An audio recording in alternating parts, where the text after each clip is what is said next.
नमस्कार साथियों, मैं रविंद्र सिंह यूपीएससी कोच। मैं अपने यूट्यूब चैनल रविन अकेडमी में आप लोगों का बहुत बहुत स्वागत करता हूं। जैसा कि साथियों आपको मालूम होगा कि हम रोज़ एक ज्वलंत मुद्दे के साथ यहां पर उपस्थित होते हैं। आज हम मुद्दा आपके लिए लेकर आए हैं, क्या रूस और यूक्रेन युद्ध के लिए अमेरिका जिम्मेदार है। तो इस टॉपिक पर हम लोग डिस्कस करेंगे। ये काफ़ी बहस का मुद्दा है, तो आइए देखते हैं यहाँ पर हम इस बात को कैसे समझेंगे। तो यहाँ पर हमने एक ये ड्राफ्ट बना के रखा हुआ है, अमेरिका यूक्रेन रूस। तो दोस्तों, इस चीज़ को समझने के लिए थोड़ा सा हमें पिछली बैकग्राउंड पर जाना पड़ेगा। जैसे कि सेकेंड वर्ल्ड वार की समाप्ति के बाद 1945 से लेकर 1991 का जो दौर था, इस टाइम पर दुनिया दो ध्रुवों में एकत्रित हो गई थी। एक जो पोल था, जो पूंजीवादी पोल था, जिसको लीड कर रहा था अमेरिका, और एक पोल था साम्यवादी, जिसको लीड कर रहा था सोवियत संघ। तो पूंजीवादी जो पोल था उसमें पश्चिमी यूरोप के देश और अमेरिका ये ग्रुप बना के रखे थे, और जो साम्यवादी पोल था उसमें सोवियत संघ और पूर्वी यूरोप के देश यूनाइट हुए थे। और ये दुनिया दोस्तों दो ध्रुवों में बट गई थी, और पूंजीवादी विचारधारा और साम्यवादी विचारधारा एक दूसरे के धुर विरोधी हैं। तो दोनों के बीच वैचारिक मतभेद दुनिया में चलना शुरू हुआ, और इतना ज़्यादा वैचारिक मतभेद हुआ कि कोल्ड वार छिड़ गया। शीत युद्ध, विचारधाराओं का युद्ध। मिसाइल तो नहीं चली, परमाणु बम तो नहीं चले, लेकिन विचारों में इतनी ज़्यादा गर्माहट थी कि कोल्ड वार चलता रहा। लेकिन 1991 में सोवियत संघ का विघटन हो गया, और सोवियत संघ टूटकर 15 राष्ट्रों में बदल गया, और ये सभी राष्ट्र स्वतंत्र हो गए। लेकिन कुछ राष्ट्रों के अंदर कुछ डिस्प्यूट चलता रहा, जैसे यूक्रेन। तो यूक्रेन के अंदर कुछ आंतरिक कलह चलती रही, जिसमें कि कुछ जो यूक्रेन के पूर्वी हिस्से के लोग, जो डोनबास प्रांत है इसका, वहाँ के लोग अपने देश यूक्रेन के साथ सिंपैथी नहीं रखते हैं। वो लोग विद्रोह करते रहते हैं, अलगाववादी लोग उनको बोला जाता है।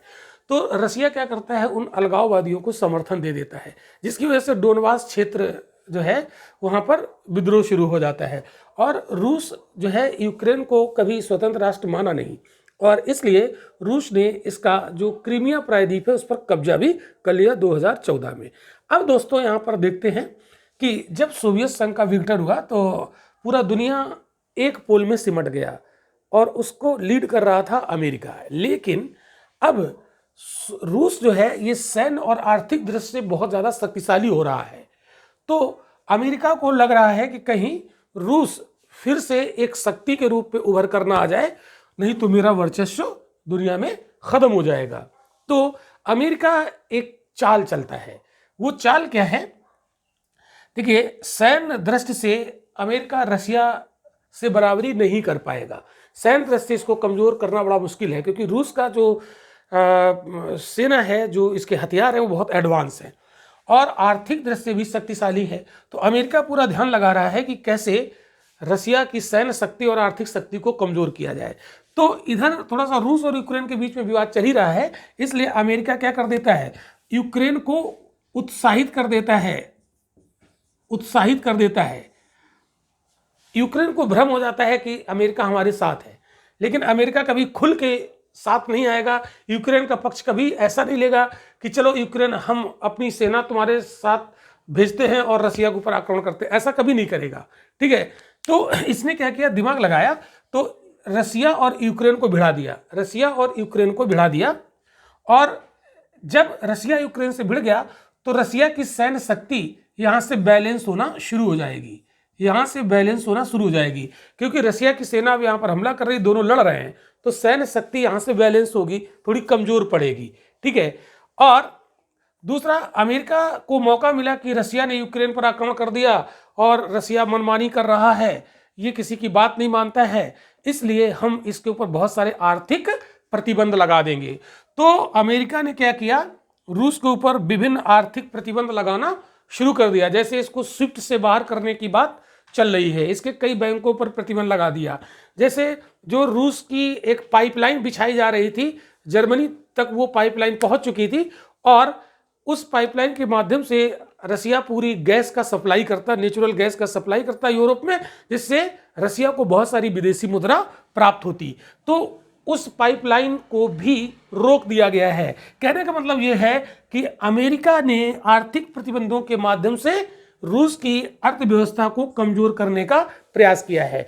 तो अमेरिका ने चाल चली कि सैन्य दृश्य यहां बढ़ा दिया जाए और आर्थिक प्रतिबंधों के माध्यम से हम इसकी अर्थव्यवस्था को कमजोर कर दें, जिससे रसिया कमजोर पड़ जाए और हमारा पूरे दुनिया में वर्चस्व स्थापित हो जाए और वर्चस्व मेरा बना भी रहे। तो ये हम बिल्कुल कह सकते हैं कि यूक्रेन और रूस के बीच जो युद्ध चल रहा है उसमें अमेरिका बहुत ज़्यादा इंटरेस्ट ले रहा है, लेकिन किस तरीके से इंटरेस्ट ले रहा है ये आपको समझ में आ रहा है। खुल के फ्रंट पे नहीं आ रहा है और रूस को कमजोर भी कर रहा है, मतलब सांप भी मर जाए और लाठी भी ना टूटे, ये कहावत यहाँ पर चरितार्थ होती है। तो मित्रों, अगर आपको ये मेरा लेक्चर अच्छा लगा तो इसके लाइक करें, सब्सक्राइब करें, शेयर करें और कमेंट जरूर करें। और आप हमारे रविन एकेडमी के ऑफिशियल ऐप को भी इंस्टॉल कर लें अपने फ़ोन पर। इसका लिंक हम इस वीडियो के डिस्क्रिप्शन में दे देंगे और यहाँ पर आपको मिलेंगे बहुत सारे फ्री में PDF नोट्स। तो देखने के लिए बहुत बहुत धन्यवाद। मिलते हैं फिर ऐसे ही एक ज्वलंत मुद्दे के साथ अगले लेक्चर में। Thank you.